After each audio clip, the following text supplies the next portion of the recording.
Moi, j'ai les mêmes droits que les hommes dans ce pays. Je me considère lésée en aucun point.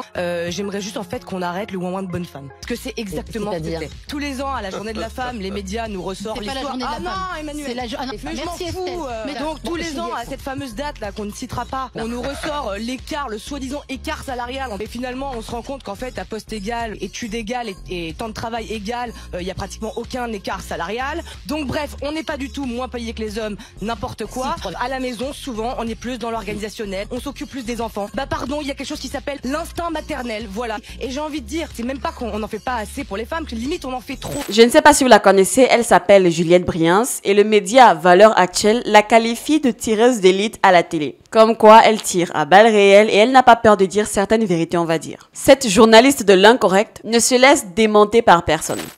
Nous sommes le 14 et depuis le début du mois, il ne cesse d'y avoir tout un tapage autour de cette fameuse fête du 8 mars. Je vais être honnête avec vous, je ne sais absolument pas de quoi parle cette journée exactement. Tant pis pour ceux que ça vexe. Je ne sais pas ce qu'elle représente, ou du moins ce que les gens, les politiques évidemment, ont décidé qu'elle représente. Et moi, quand quelque chose me paraît louche, je suis mon instinct et je ne touche pas à cette merde. Excusez-moi le terme. Résultat, je tombe sur cette vidéo de brut officiel qui, moi, me fait doucement rire. Je vais vous la passer et on en parle après. Les hommes ont gagné en moyenne 500 € par mois de plus que les femmes en 2023. En effet, selon l'INSEE, le salaire moyen des femmes dans le secteur privé en France était 22,2% inférieur à celui des hommes en 2023, une inégalité qui s'est tout de même réduite d'un tiers depuis 1995. L'Institut des statistiques ajoute que pour le même emploi exercé dans le même établissement, l'écart de salaire net en temps plein est de 3,8% contre 4% en 2022. Ces écarts de salaire entre les deux sexes s'expliquent notamment par la répartition genrée des professions. Les femmes ne travaillent pas dans les mêmes secteurs que les hommes et n'occupent pas les mêmes emplois. Le fameux plafond de verre n'a pas disparu puisque parmi les 1% des postes les mieux rémunérés, on ne compte que 24% de femmes. L'INSEE remarque aussi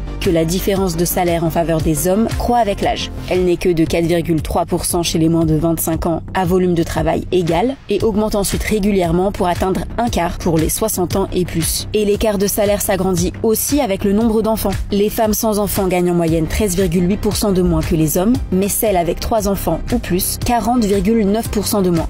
Bon, déjà quelque chose est sûr et certain. Cette vidéo, elle a été écrite par une féministe du monde des bisounours qui s'est juste chargée de regarder un graphique dans un article et de tirer des conclusions bien farfelues sur le sujet. Loin de moi de douter de son professionnalisme, mais je pense surtout que quand les gens sont prêts à vous faire entendre raison sur un sujet dont ils pensent détenir les pleins savoirs, ils sont prêts à tout et n'importe quoi. La fameuse inégalité salariale entre les hommes et les femmes, le fameux écart, symbole de toute l'injustice que subissent les femmes dans le monde du travail, etc., etc. Excusez mon ton dramatique, mais à partir d'un moment, en fait, faudrait aussi voir la réalité en face. Le fameux écart salarial entre les hommes et les femmes est un sujet récurrent et qui suscite en fait des débats et des controverses chaque année. C'est un phénomène complexe qui ne peut en fait se résumer à une simple inégalité imposée par le patriarcat ou que sais-je encore. Il résulte de multiples facteurs et donc, au-delà des chiffres bruts, il est essentiel d'analyser les causes profondes de cette différence et de se poser la bonne question. S'agit-il vraiment d'une discrimination systémique ou d'une conséquence de choix personnels et comportementaux distincts? Moi, je ne vais pas vous mentir, mais le problème de l'écart salarial est une question d'audace et de choix. Pourquoi les hommes gagnent-ils souvent plus que les femmes? La réponse est simple. Ils osent plus, ils osent davantage. On va y revenir tout au long de la vidéo, alors restez jusqu'à la fin. Dans cette même lancée donc, dernièrement, je suis tombée sur une intervention d'une jeune dame que je découvre et qui, en même pas 30 secondes, en fait, m'a convaincue. Elle était seule sur un plateau à plusieurs contre elle et elle leur a tenu tête, ce qui m'a sacrément plu parce que vraiment, j'avoue, c'était beau à regarder. Demain, nous sommes le samedi 8 mars et le 8 mars, c'est la journée internationale du droit des femmes. À cette occasion, comme chaque année, l'INSEE se penche sur l'écart de salaire entre les hommes et les femmes. Et cet écart, il est encore là, Rémi, mais il se resserre. En 2023, dans le secteur privé, le revenu salarial moyen des femmes est inférieur de 22,2% à celui des hommes. Voilà ce que nous dit l'INSEE. Mais c'est plus complexe que ça. Pourquoi? Parce que cet écart s'explique en partie par le moindre volume de travail annuel des femmes. Elles sont à la fois moins souvent en emploi au cours de l'année. On en parlera dans un instant. Il y a la charge de la répartition des charges, notamment à la maison. Quand un enfant est malade, par exemple, c'est souvent la maman qui s'arrête. Donc elles sont moins en temps présente au cours de l'année dans l'entreprise. Et donc, l'écart se réduit avec un salaire moyen des femmes inférieur à celui des hommes de 14,2% à temps égal de travail. Depuis 1995, ces inégalités salariales se sont d'ailleurs réduites d'un tiers. Et puis, il y a aussi des différences de salaire qui s'expliquent par la répartition genrée des professions. Les femmes n'occupent pas les mêmes emplois et ne travaillent pas dans les mêmes secteurs que les hommes, et elles accèdent moins aux postes les plus rémunérateurs. Résultat, au final, selon l'INSEE, pour le même emploi exercé dans la même entreprise, avec les mêmes responsabilités et avec le même temps de travail annuel, là, l'écart de salaire entre hommes et femmes se réduit à 3,8%. On voit qu'il y a des entreprises qui ont adopté les congés menstruels. Par exemple, ça, c'est une avancée. C'était pas le cas il y a 10 ans. Jamais on aurait pu voir ça. L'écart de salaire, il diminue. Est-ce qu'il faut en faire plus ou est-ce qu'on laisse les choses... Attention, là, je rentre dans le débat. Je peux avoir une différence. À bon escient. Ne tombons pas dans la caricature. Ou voilà. C'est quoi la caricature ? C'est de considérer que tel avantage est un droit alors qu'il n'en est pas, et ça deviendrait au contraire un avantage. Mais genre quoi ? Justement, est-ce que de congé pour des raisons de santé, est-ce que nous aussi les hommes, on n'a pas à un moment donné... Congé menstruel. Oui, menstruel. C'est les règles, ça fait mal. Oui, mais tu encore plus quand tu as de l'endométriose. Oui, et je connais déjà des chefs d'entreprise qui me disent qu'il y a des femmes chez qui ça ne pose pas de problème. Bien sûr qu'il y en a chez qui ça ne pose pas de problème, donc elles ne prennent pas de congé. La majorité. Si, il y en a qui en prennent. Non, mais bon, comme il y a d'autres qui prennent des congés maladie alors qu'ils ne sont pas malades. Oui, ah bah tiens, on en parlera après. Mais c'est pas bien. Mais c'est pas bien. Voilà. Mais bon, il faut quand même qu'il existe ce congé. Juliette Briens, est-ce qu'il faut à un moment qu'on voit, nous les femmes, le verre à moitié plein plutôt que le verre à moitié vide, ou est-ce qu'on a raison de continuer à se battre ? Le verre complètement plein même, j'ai envie de dire. Moi, j'ai les mêmes droits que les hommes dans ce pays. Je me considère lésée en aucun point. J'aimerais juste en fait qu'on arrête le ouin-ouin de bonne femme. Parce que c'est exactement ce que c'est. Déjà, très bonne explication de la part de Rémi, très honnête pour une fois, puisque ça fait 10 ans que les médias, tous les... Non, pas toi. Ça fait 10 ans que tous les ans, à la journée de la femme, les médias nous ressortent l'histoire. C'est pas la journée de la femme. Non, Emmanuel. C'est la journée internationale du droit des femmes. Merci Estelle. Mais c'est pas je m'en fous, c'est hyper important. Ça devrait être la journée de la femme. Mais vous allez pas vous échapper toutes les deux. Si elle me laisse finir. Calmez-vous. Dis les bons mots quand même. Je m'en fiche de cette journée. D'accord. Je la reconnais pas, moi. Donc tous les ans, à cette fameuse date là qu'on ne citera pas, on nous ressort l'écart, le soi-disant écart salarial entre les femmes et les... Il n'est pas soi-disant, c'est des chiffres, c'est pas une opinion, Juliette. Et les hommes, et finalement, on se rend compte qu'en fait, à poste égal, ça et études égales et temps de travail égal, il y a pratiquement aucun écart salarial. Que même l'écart résiduel, il peut être expliqué par plein de choses, les différences de négociation, les différences de secteur, etc. Donc bref, on n'est pas du tout moins payé que les hommes, n'importe quoi. Si, 3,8 Ensuite, pour ce qui est des tâches ménagères, je sais pas, mais gérez votre foyer comme vous voulez, non ? Pas ni mettre des caméras pour savoir qui sort les poubelles et qui fait la vaisselle. Démerdez-vous, quoi.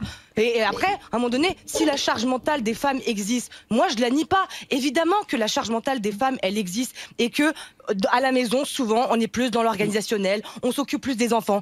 Pardon, il y a quelque chose qui s'appelle l'instinct maternel. Voilà, désolé de vous l'apprendre. L'instinct maternel, il ne disparaîtra jamais. Si je peux le dire, enfin. C'est l'instinct maternel qui te fait passer l'aspirateur. Mais parce que c'est pas l'instinct maternel qui fait que tu vas passer le balai dans la salle de bain. L'instinct maternel qui ne disparaîtra jamais. Les femmes ont toujours fait des choix en fonction de leurs enfants, beaucoup plus que les hommes. Et si vous n'êtes pas content, c'est pareil. Et j'ai envie de dire, c'est même pas qu'on n'en fait pas assez pour les femmes, que limite on en fait trop. Moi, par exemple, la discrimination positive en faveur des femmes et donc contre les hommes, du coup, parce que c'est ça la discrimination positive. Quand on discrimine positivement quelqu'un, on lèse l'autre personne. Oui, mais on a été lésés pendant. Mais moi, elle a fait que me servir. Je vous promets, à la télé, depuis que j'ai commencé ce métier, tout le monde cherche des femmes. Tout le monde cherche des femmes. Il n'y a pas parce qu'il n'y a pas assez de femmes. Il faut féminiser le plateau. Allô, Juliette. Ah, t'es une femme, tu peux venir. Il y a combien d'hommes, je suis sûre, qui étaient peut-être plus compétents, plus marrants, mieux que moi, qui n'auront pas eu le poste parce que Estelle, tu cherchais des femmes, parce que tu voulais remplir le plateau. Non, je voulais. Non, mais donc arrêtez de mentir. Non, mais en fait, sur le plateau, ce que je cherche, c'est pas des femmes, c'est simplement avoir un équilibre et avoir. Je vais pas avoir 80% de mecs. Je l'ai eu, quand j'ai fait 100% foot, j'avais 100% de mecs autour de moi. C'est différent. Il faut la parité qui est. Non, mais ici il y a pas de parité, mais il faut un équilibre. Il y a aussi, on va dire, il y a pas mal d'hommes de plus de 40 ans. Effectivement, si je peux avoir des petits jeunes, je vais le faire aussi. C'était sacrément mouvementé. Je ne sais pas si vous la connaissez, elle s'appelle Juliette Briens et le média Valeurs Actuelles la qualifie de tireuse d'élite à la télé. Comme quoi, elle tire à balles réelles et elle n'a pas peur de dire certaines vérités, on va dire. À 30 ans, elle est la nouvelle égérie d'extrême droite, vous l'avez probablement deviné, de BFM, et donc est devenue une des influenceuses de droite les plus intraitables du PAF. Sur BFM, comme sur Touche pas mon poste, comme sur RMC, cette journaliste de l'incorrect, c'est le nom du média, ne se laisse démonter par personne. Dans tous les cas, elle a su crier fort ce que certains refusent de comprendre. Chaque année, c'est la même chose qui revient. C'est la seule chose d'ailleurs même qui reste, hormis, je sais pas, les féminicides sur lesquels les féministes peuvent s'appuyer pour crier à l'inégalité